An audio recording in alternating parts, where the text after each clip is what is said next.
Hi, this is Rahul Reddy. We are live here from Houston, Texas, from REDDY NEUMANN PC. We do bring in every week immigration news. Today, along with me is my business partner, Crystal Alinas. Crystal? Hi. Today we're going to cover the topics that are related to the H-1B RFEs that are coming especially for the people who are working at third-party location. That's where there is an employer, there is an end client located at. And sometimes they do have vendors, and sometimes they do have multiple vendors. So we're going to address the RFEs, the H-1B filings, what are the challenges that are faced in when H-1B is getting filed at a third-party location. That's one thing that we're going to cover. The second topic that we're going to cover is the USCIS is planning to decrease the amount of time that is taken to adjudicate the 485 applications and also N400 applications. We're going to address that. The third thing is that PERM labor certification. What are the different ways the PERM labor certification can be filed? So we're going to address the timings, the issues that are presented in there.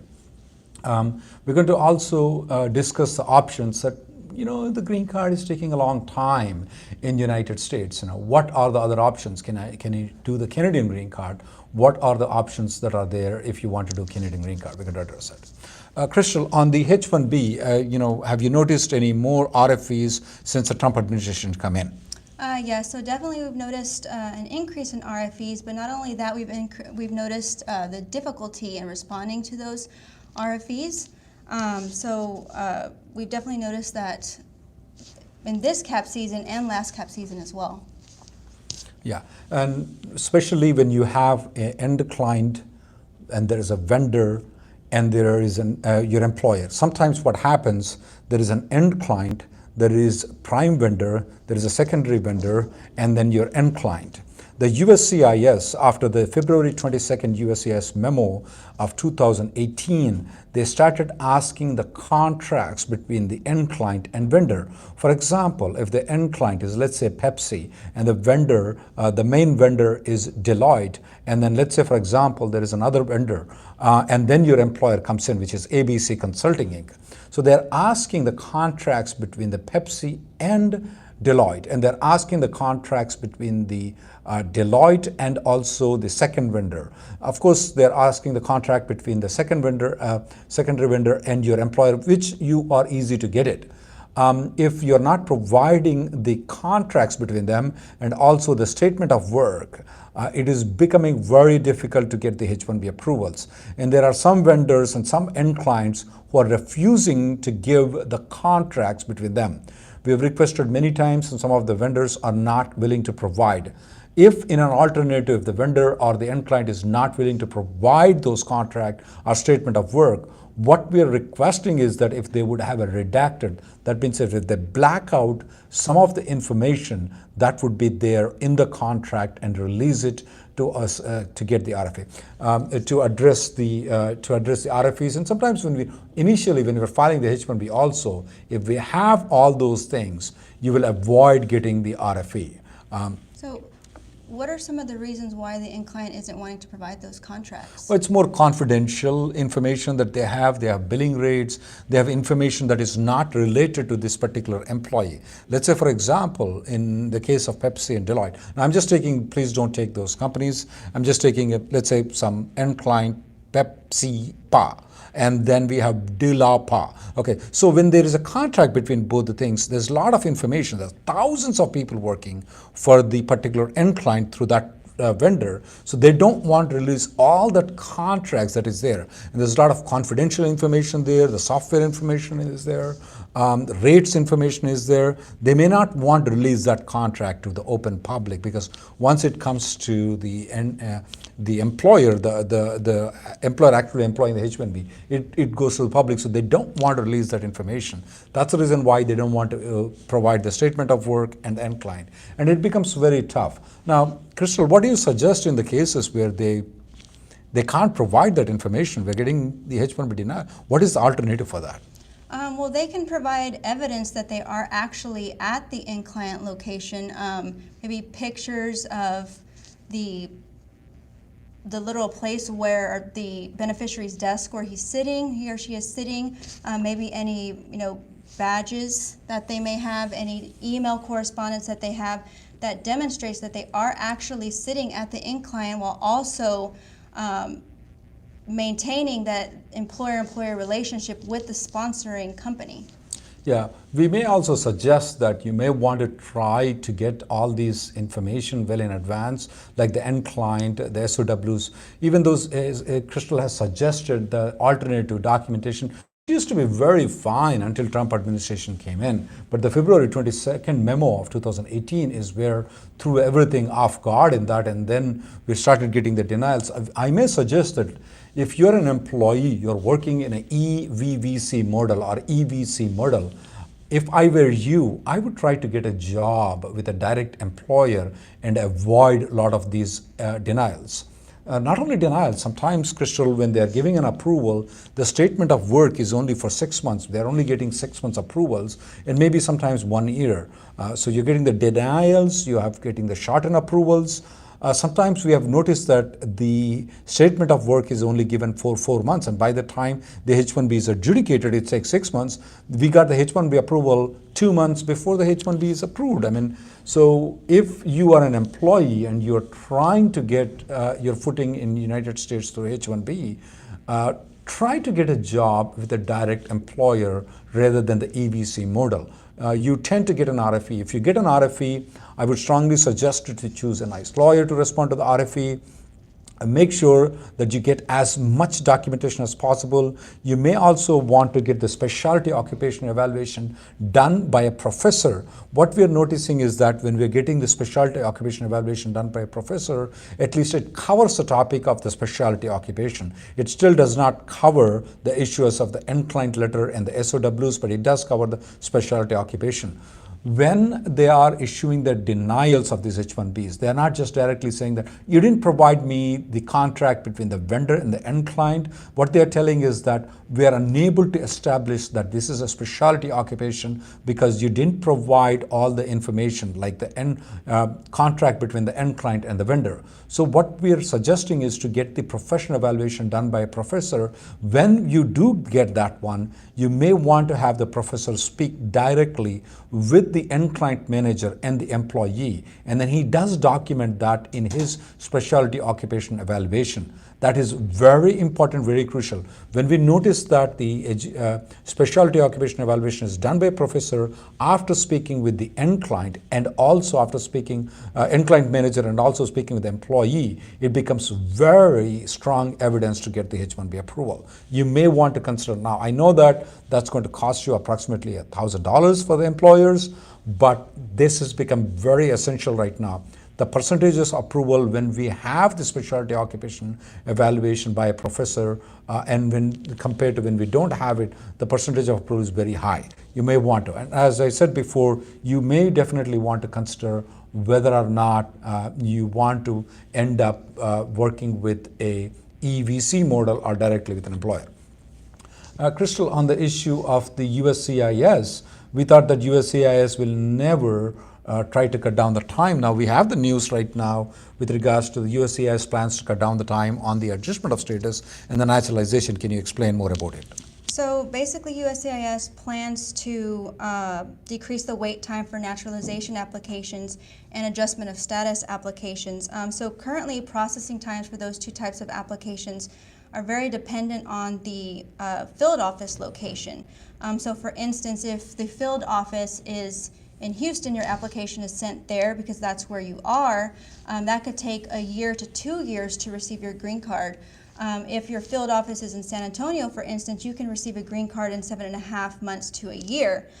So in order to minimize these delays, USCIS is kind of determined to to spread out the caseload between these field offices. So, Rahul, what do you think the downside to that is going to be? Well, the downside seems to be that if you're located in Houston, you may have to go for an interview in Dallas, or you may have to go for interview at a different location than your location. I don't see, I mean, I understand the clients. I don't see that any downside. When I was getting the green card application, it used to take a long time in Houston, short time in Dallas. I don't care. I will go to Alaska to get my green card. I don't care. So the only downside is that you'll have to travel outside your place where you're located at to get your green card or to get the citizenship. But if I were a client, I wouldn't mind traveling outside the country. I'm sorry, not outside the country, but outside to my home location. So if I'm living in Houston, if I were to travel in Hawaii, yeah, I'm going to go there. I'm going to get the green card. So the downside is only the travel time that it will take for you to go outside.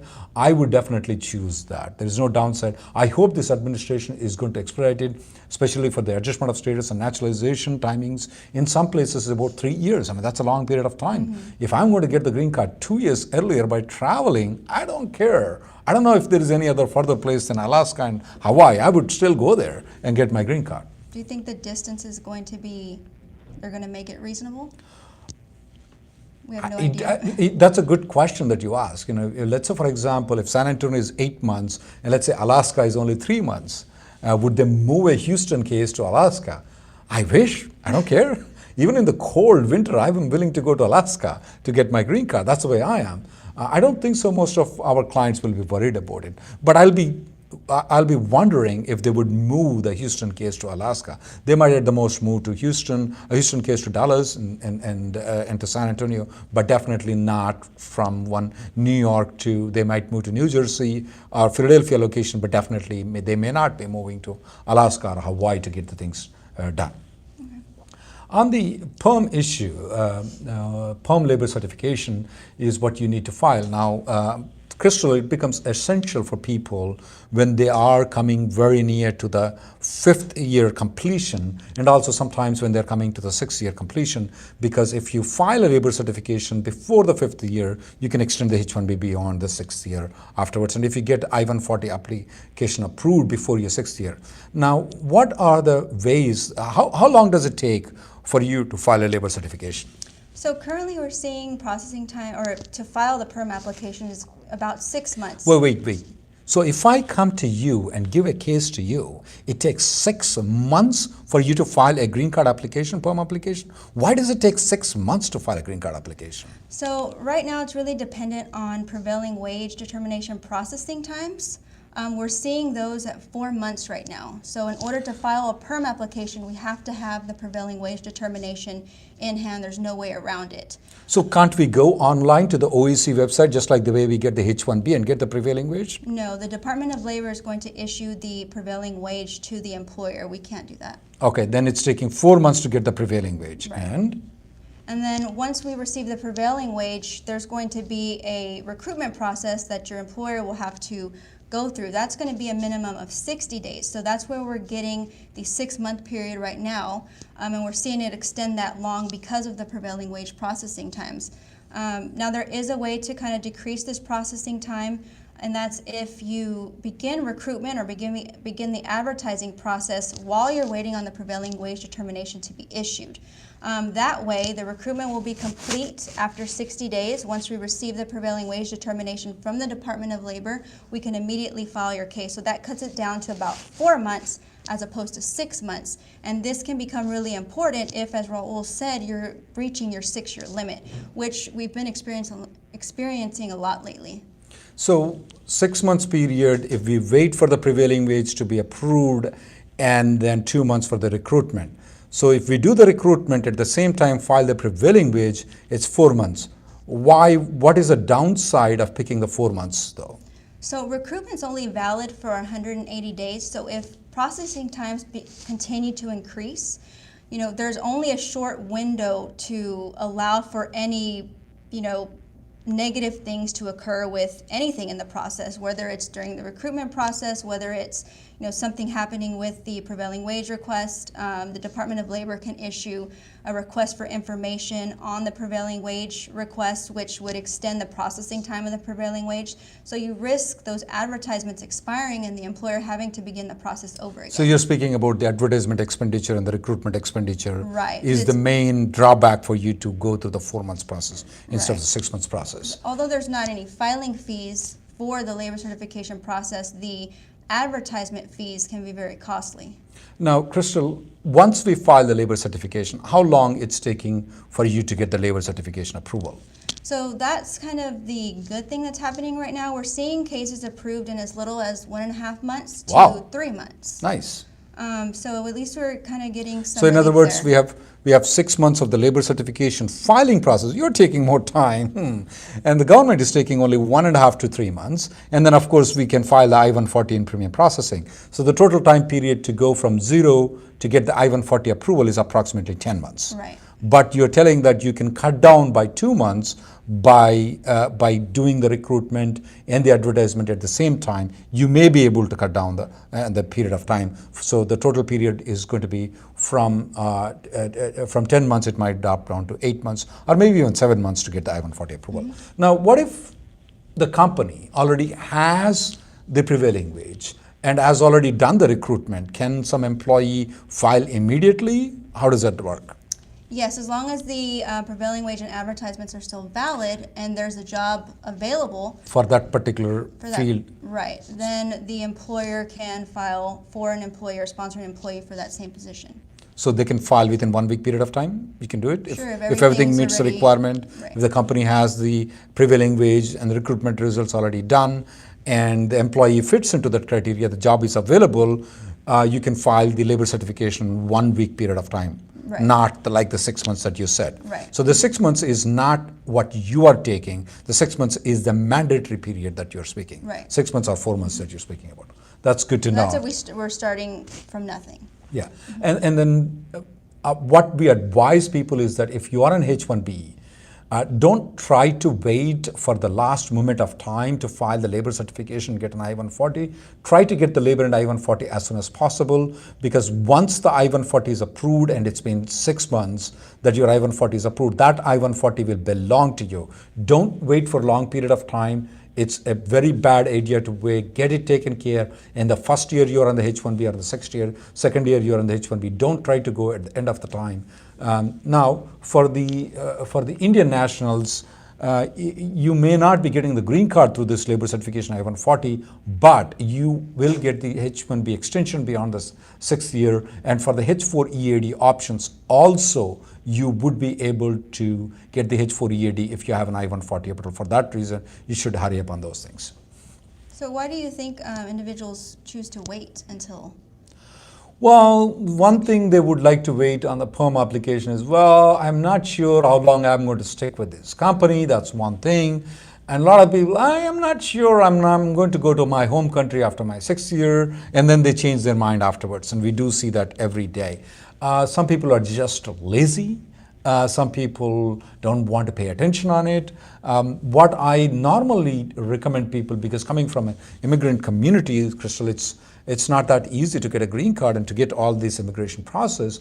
What I recommend is that it's a good thing if you file a labor certification. It's a good investment. Now, you don't pay the money. Of course, the employer has to pay for the labor certification, but it's a good investment of your time to file the labor certification early. They don't realize that at a later stage, filing is not a good idea. It's better to file it immediately. Mm-hmm. And we've seen, I've seen a lot of individuals lately, they're about to reach their 6-year limit in a month, and their application is still pending with the Department of Labor. Ooh. And especially if you get an audit on the case, that can add an additional 3 to 5 months to the processing of your application. Ooh, that's going to be tough. So that's the reason why you should be doing. Now, on the option of the green card applications, guys, now we have noticed that there is a lengthy delay, even though the priority date says that it's 2009. In 2012, the priority date for Indian nationals was 2010. That was in 2012. 7 years down the line, the priority date goes back to 2009. I mean, it receded back by 1 year. So the expected period of the green card right now is expected to take approximately around 100 years if you apply for the green card right now if you belong to Indian national. Now, having said that, we still recommend to file it for other reasons, H-4 EAD and also H-1B extension. Now, for those people who are in the USA, if you are considering immigration option into the Western countries, and if you think so that 100 years is too long, which I do think, you may want to consider yourself applying for the green card for Canadian green card.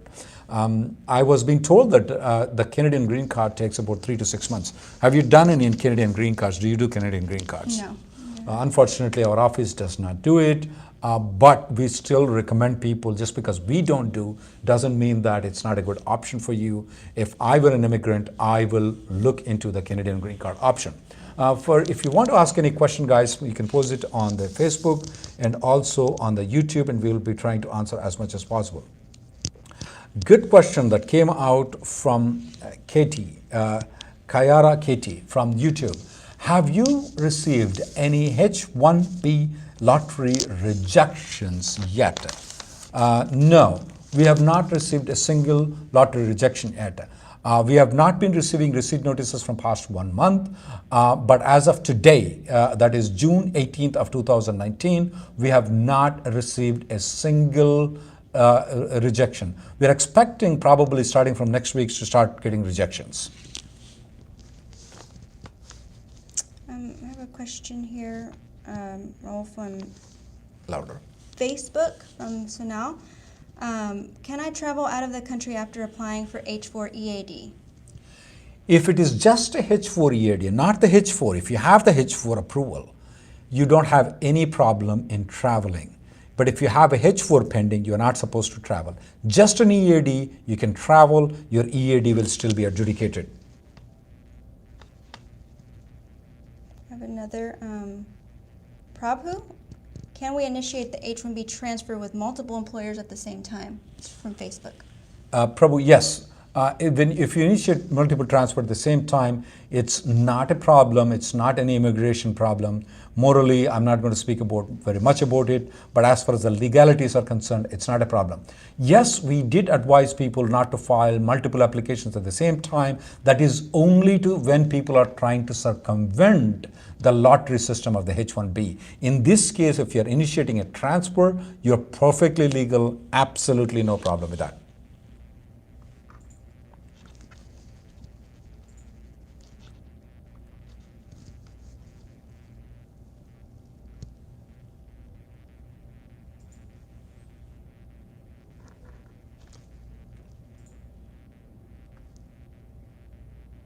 Question for PERM from Mufadal.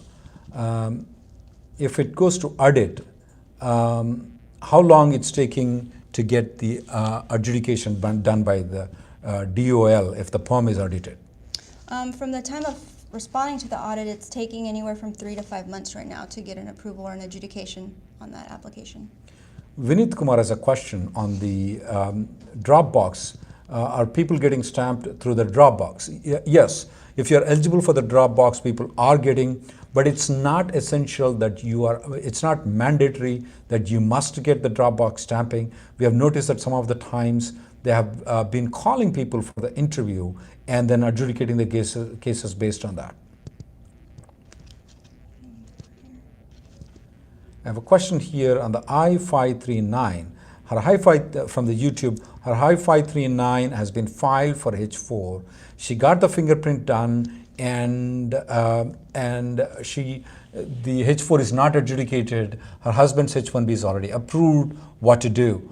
At this point of time, we have not noticed any H-4 approvals as of now that were being filed on or after March 11th of 2019.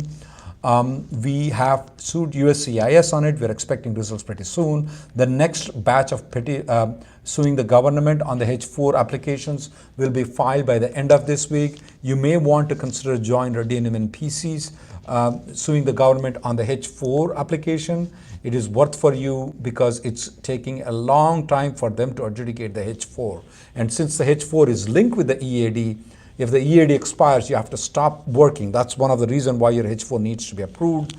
I would recommend that you contact our office. The next batch of litigation is going by end of this month. You may want to contact our office on that. I have a question from Akash for you.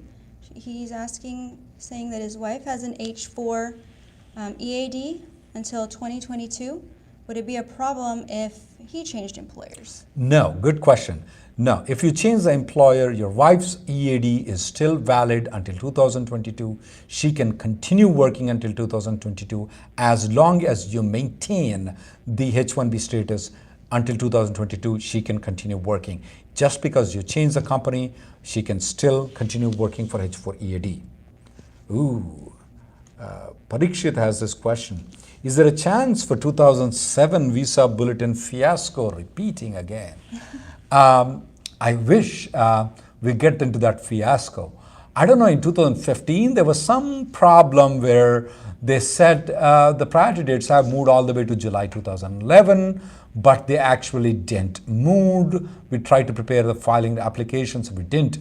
We have noticed that in this visa bulletin of July 2019, there is I don't know whether it's a clerical error, there is an error, is that the filing dates, as far as the cutoff dates, the filing dates are behind the cutoff dates, which is really surprising to me. I don't know if the State Department is cooking anything. I would be meeting the State Department official this week. He's expected to come to the conference that I'm attending in Orlando. I will speak with Mr. Opilmani to see if he's going to do any more fiascos, what he did in 2007. I met him a couple of times. He's a very nice guy. I hope he does the same fiasco again. A question here from Facebook, Gol Nessa. So Rahul, is it okay to be unemployed for less than 60 days while on H-1B due to a layoff and then return to the same job because the position reopened? Aye, that's a different issue. The 2017 regulations that allowed people to be unemployed for a period of 60 days is not applicable in this case. That is when you lost the job and you're trying to move to a different job. But if the person, you are just putting there for 60 days and you're joining back again, that will be considered as a benching without pay. That is completely not legal because that definitely will be considered as benching. It will not be considered as an unemployment period though. That means your employer has not provided the job, what he promised to the H-1B, so that will be a violation. No, that's not allowed. Okay. I have this question from Avinash Gogineni on YouTube. He's intending to apply H1, H4, and H4 EAD. What is the best approach? The best approach that I would recommend is to file 6 months, 180 days, so 179 days in advance. And then you don't file in premium processing, get the H4 person fingerprinted in the biometrics, and after they are fingerprinted, wait for 1 more week, convert into premium processing to see if the H1, H4, and EAD will be adjudicated at the same time. We have noticed that even this method is not working.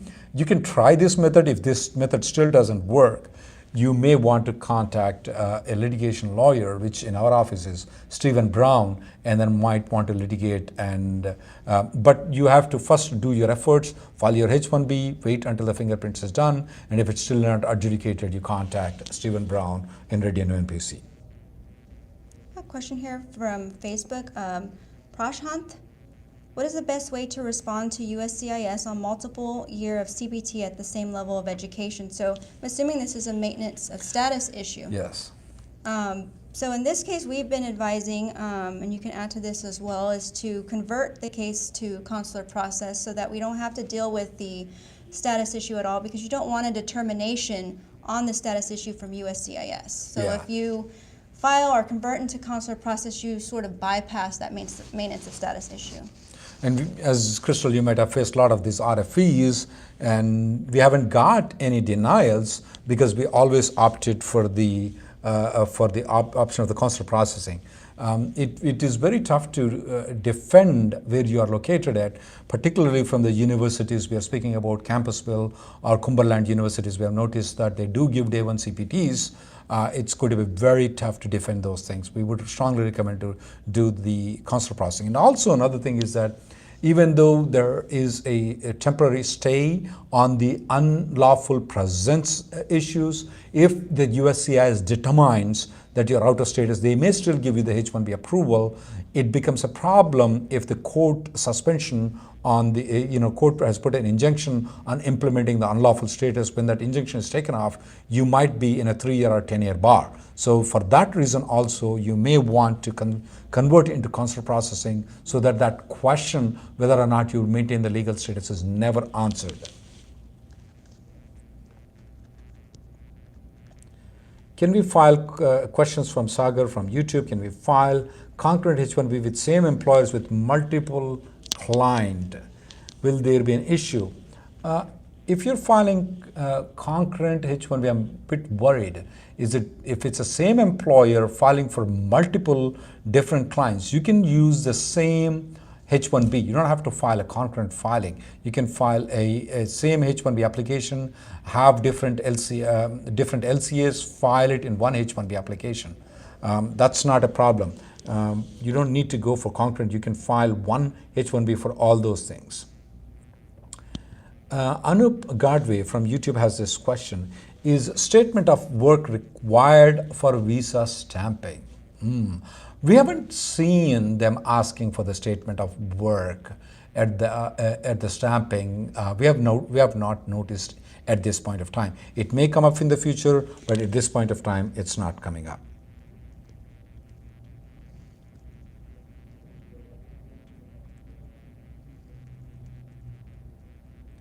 This question is for you, Crystal. Does my company has to apply prevailing wage and advertisement for every employee separately? Can I start process labor certification when I'm on OPT or H-1B mandatory? Let's go to the first question. Does the company need to do prevailing wage and advertisement process for each employee separately, or can they be clubbed together? Yeah, so they can be bulked together is what we say, as long as the position is actually available, so there's multiple openings for this job, and the individual actually qualifies for the job, of course. Have you filed any labor certifications for the people who are on OPT? We just have to be careful with the dual intent issue, because the F1 visa is not a dual intent visa, meaning you can't also have immigrant intent, but technically your intent can change after you've been in the country for over 90 days. Now, but you have filed for labor certifications, got the OPT people approved the labor certifications. Right. Now, in people who are not belonging to India, who are not born in India, we do file OPT directly and our STEM extension directly to the labor certification, and once the labor certification is approved, we file I-140 and adjustment of status at the same time. There's no need for them to do the H-1B. Only for Indian nationals where the priority date is backlogged, you need H-1Bs. For otherwise, just file the labor certification, get the whole thing done. Absolutely not a problem. Any feedback on that? Yeah, and it becomes a problem for individuals, like you said, who are born in India or possibly even China because of the backlog. So once you file the I-140 immigrant petition, we would strongly suggest that you not travel. So it's going to be unrealistic to say that you can never travel, because if you travel and try to come back in the country on F1 status, you're not going to be allowed in because you have immigrant intent, because you have that I-140 immigrant petition filed. So eventually you're going to have to change your status to a different non-immigrant status, such as the H-1B, that does allow for dual intent.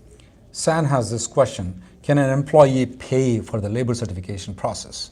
No, employees are not allowed to pay for any portion of the labor certification process, so that includes all advertisements, legal costs, just anything associated with that first step of the PERM-based green card process, they're not allowed to pay. But when it comes to the I-140 immigrant petition and the adjustment of status application, the employee is allowed to pay for that. Krishna has this question. When his first H-1B has been approved, can the second company withdraw the application?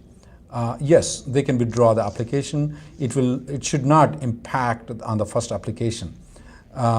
If both are approved, you get to choose which company you can join. So you have an option of choosing which company you can join. It's not limited to only this company or that company. You have an option. If you have not traveled outside the country, you should be fine. This question, Srinivas Madigutta has the question of the day. His priority date is May 17, 2010. His is EB2. What are the chances for it, and when is the time for it to become current?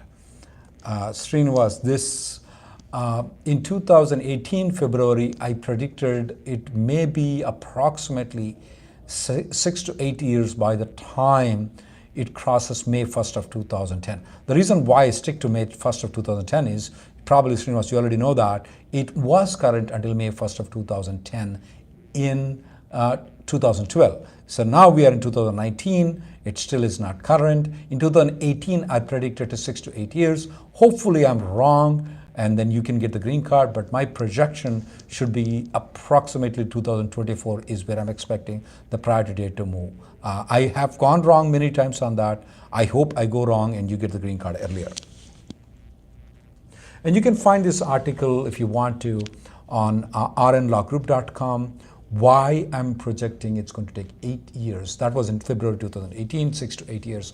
Why I'm projecting that, I've given all the numbers that are there in the article. You go to RN Law Group, you type 108.6 years. That's the search word that you can use. You'll get all the figures.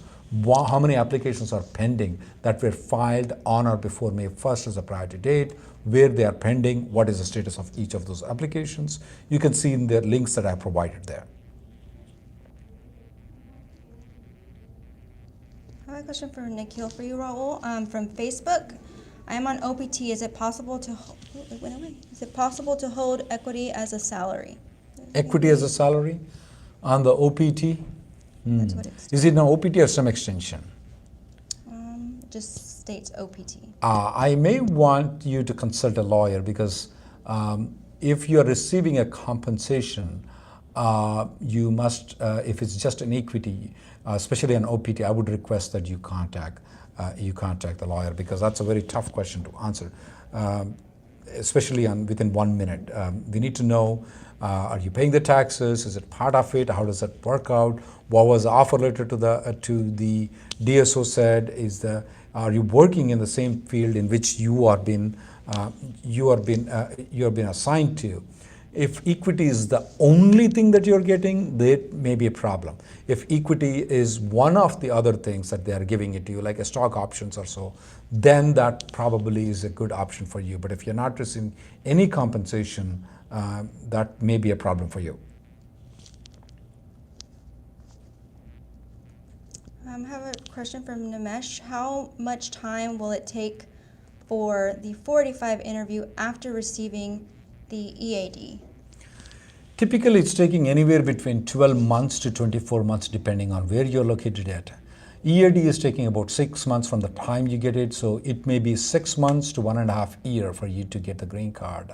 That's the estimated time. So 6 months to 1.5 years is a time, depending on the district. Hopefully, the Trump administration will cut down the time with the proposal that you have indicated before in Crystal.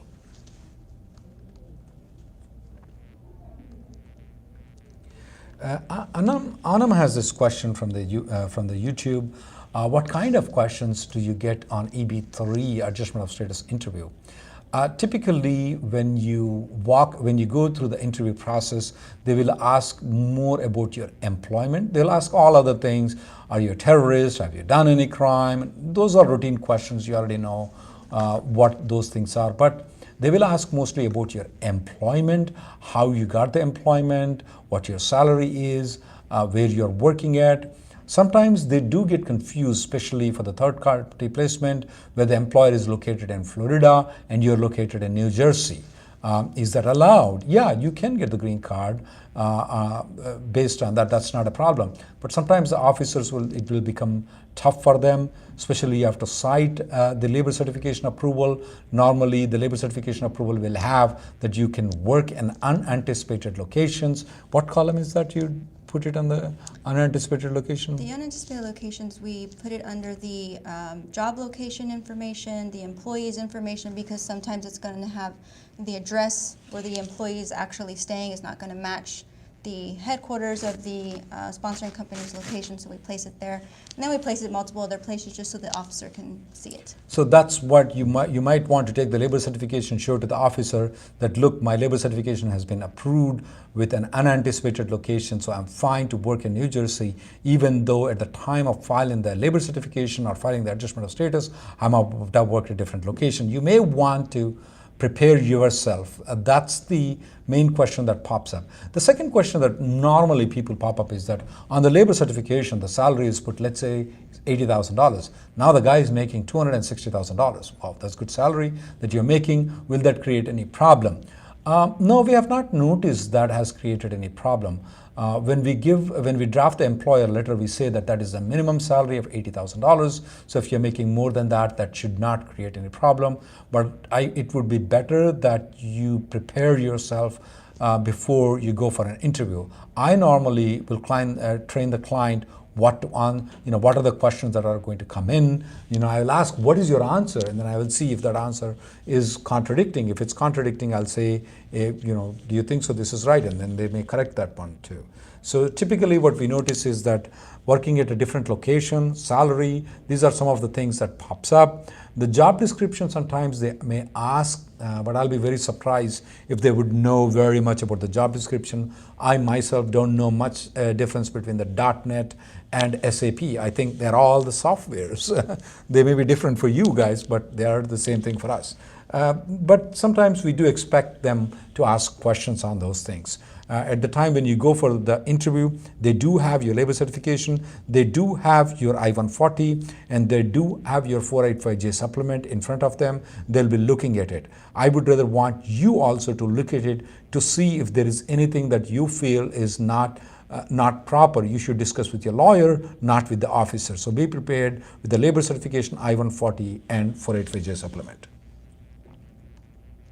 I actually just went on an adjustment of status interview. Okay. And the officer did ask just basic questions about the job and the job duties that the individual would be performing. They also wanted to see recent pay stubs from the employer. But more to the position details, you definitely want to make sure that you are familiar. I mean, you're obviously working in that position, but once you're in front of an officer, you can become nervous. So you definitely want to review everything that's listed on the PERM application before attending the interview. That's good. That's good to know. I have a question here, Rahul, from Suhal from Facebook. Oh, wait. Did I? Okay. It's going down. I'm sorry. So the EB-1B approved, the 485, oh, it's not there any longer. 1 second.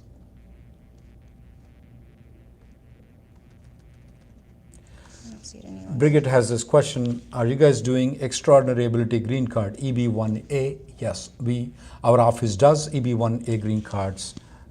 Crystal is the assigned person in our office to do EB-1A in our office. And the good thing about EB-1A extraordinary ability is that you can self-petition, so you don't need an offer of employment and you don't have to go through the labor certification process.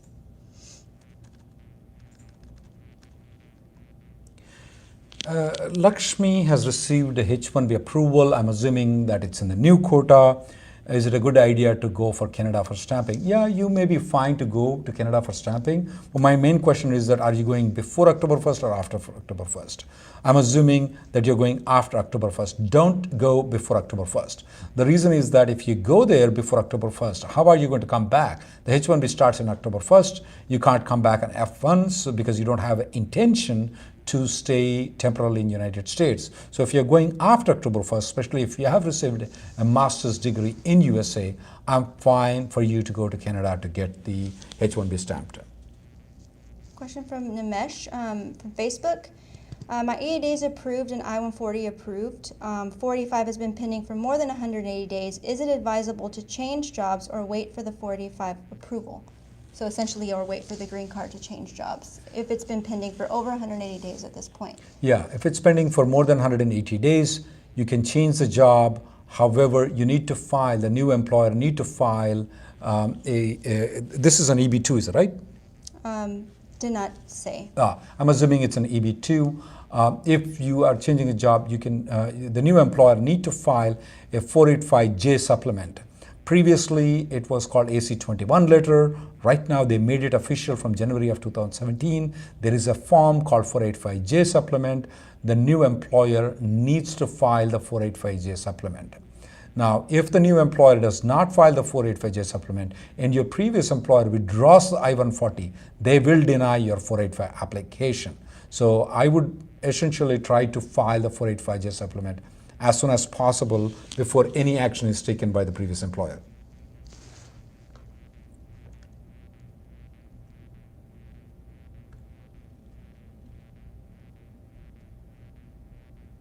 And we'll have a question from Dilip from Facebook. He's on an H-1B. When switching jobs with approved petition from new employer, how many days can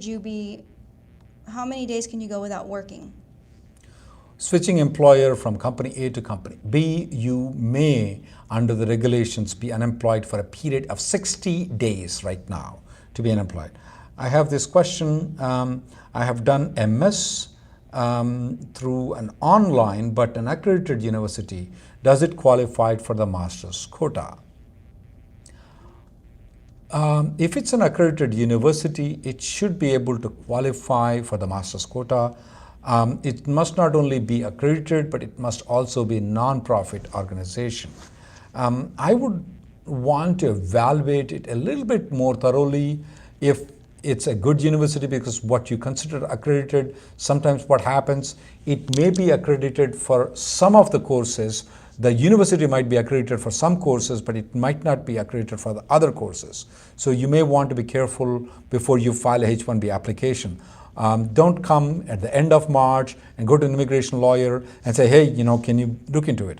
I would rather want to get an immigration lawyer, take a look into it right now to see if you fit into the master's quota.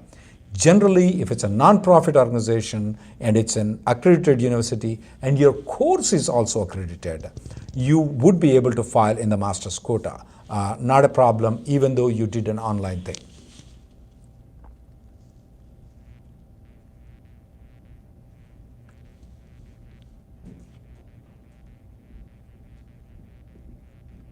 Same questions are coming in Facebook and YouTube, I think so.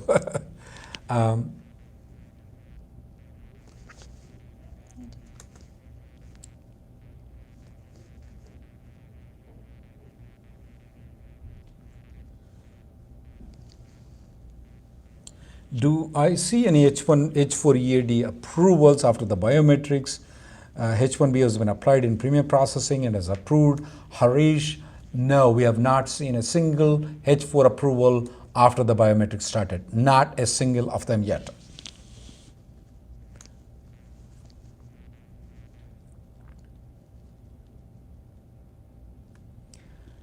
A good question for you, Crystal. I think so. You wrote an article on that. Do you have to disclose all your social media accounts for a visa?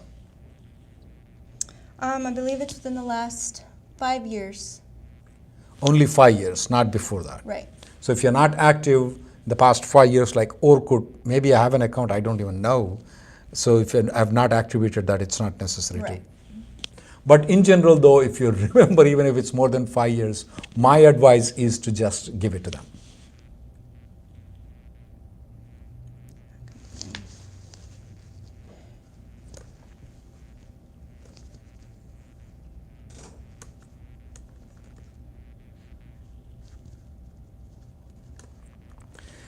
Can we file H-1B extension before 1 year if there is no change in the thing and it's just an extension? You can only file within 180 days. No, you cannot file 1 year in advance H-1B extension. I wish we can.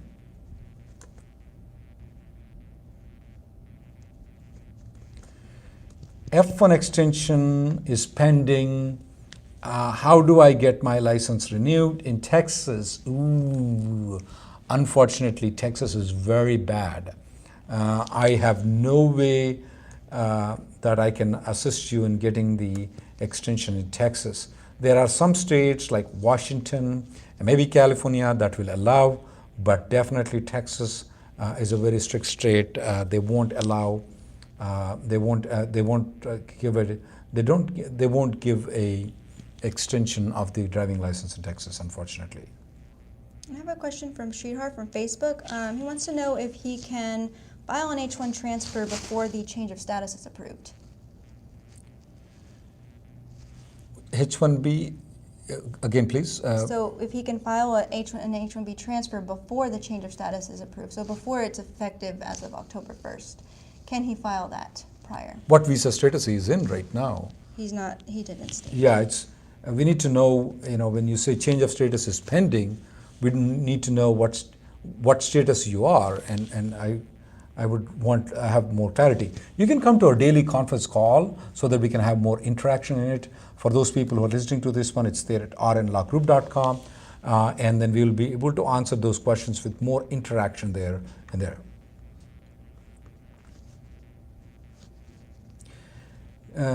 Mr. Potter has this question. Any impact on new USC director? Well, don't expect anything good coming from this administration. We're not expecting anything good coming from this director.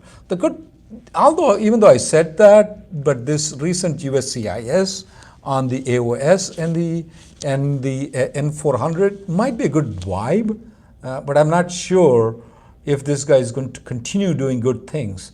Last time the USCIS director was being fired because he's not doing bad things faster. I mean, more denials are not being done by him. So don't expect much coming from this administration. It still is not going to be a good thing coming out.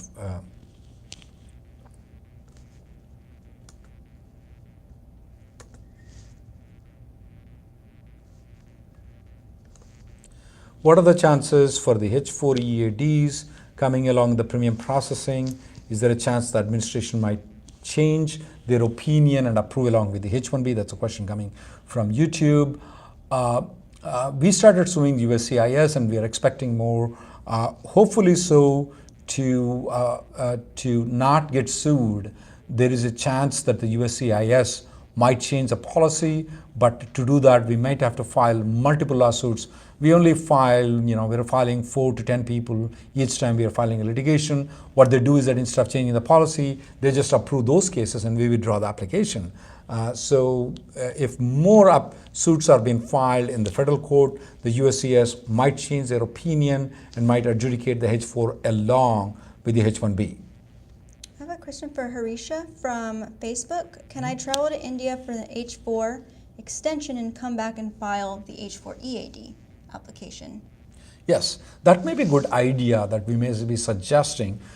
Instead of going through the litigation, you may just want to go to India, get the H-4 stamped, and then file for EAD. EAD is taking only 90 to 100 days, so this may be a good idea for you to get the stamping done and then come back. Because if you apply for H-4 plus EAD, it might take forever for you to get the H-4. That may be a good idea for you to get the stamping there.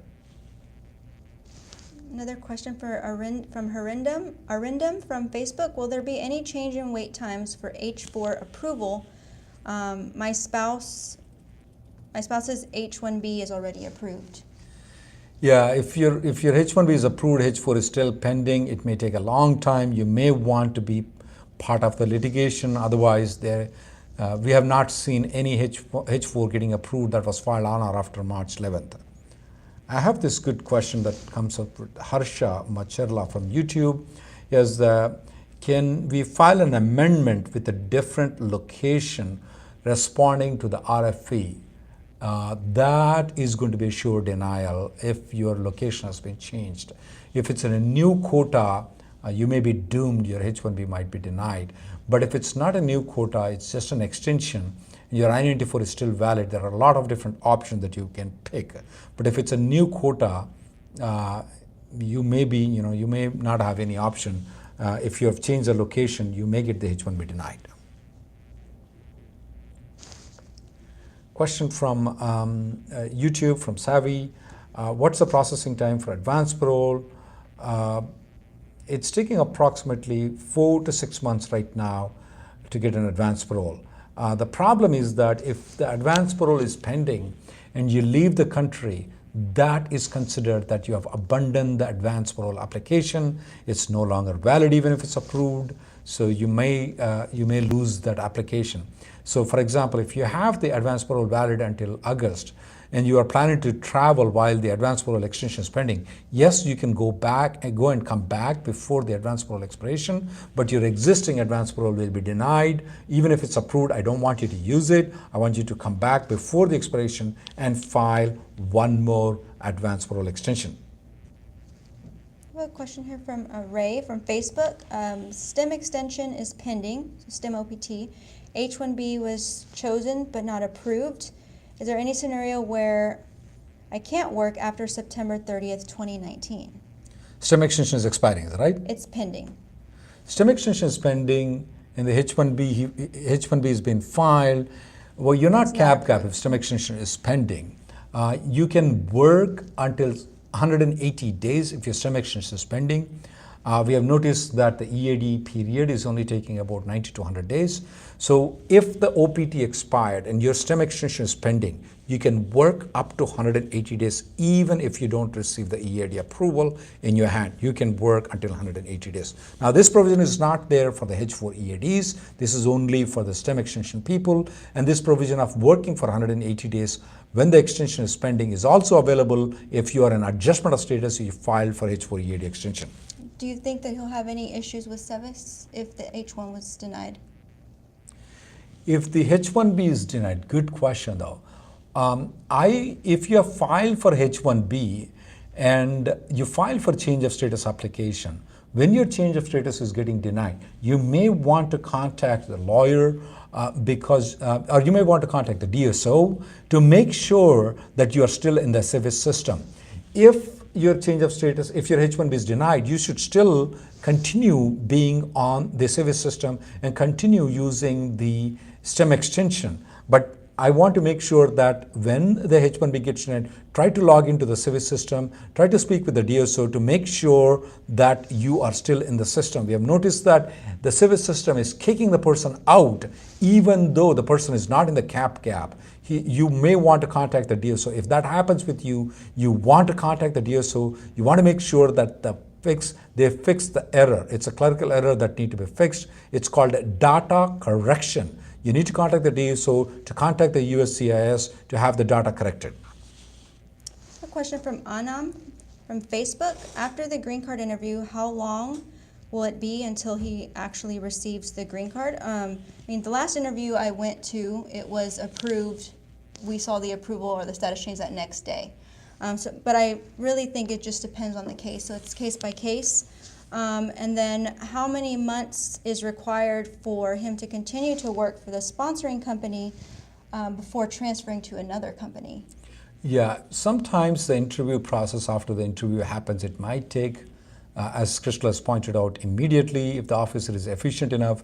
Some of the officers are very lazy. Okay, I'm going to do it after a certain time. You know that how the bureaucrats are, they take a long time to adjudicate anything. So it may take sometimes 15 days to 30 days. But if it's taking longer time, your priority date is current, you may want to have your lawyer contact the USCIS. That's one way. To answer your question, Crystal, is it right time to change the employer? I may want to wait, because if you change the employer, you have to file the 485J supplement. They have to adjudicate the 485J supplement before they can approve your green card. So that may delay your entire process though. I may want to wait and get it resolved before I go.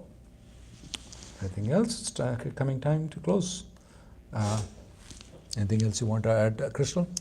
Just kind of a follow-up to that. So once he does receive the green card, is there a period of time that we usually suggest to wait before moving? No. Okay. Before the AC-21 law came in, I remember it was either 2001 or 2004, we used to advise people to stay at least 5 to 6 months, but after the AC-21 law came in, there is no requirement for you to stay. Even you can jump on the day one after your green card, absolutely not required for you to stick with that company. Thank you guys, thank you Crystal for taking charge today, And for those guys, if you want to make an appointment with Crystal or with any of our colleagues in our office, you can check at rnlawgroup.com, make an appointment with any of us. We do have a daily conference call. Don't forget our daily conference call. You can check at RN Law Group. And what's your blog, Crystal? Theimmigrationfiles.com. And Immigration Files is what Crystal maintains. And don't forget to subscribe to Immigration Files and also the immigrationgirl.com and rnlawgroupnews.com. We do have a daily conference call. You can always check at rnlawgroup.com.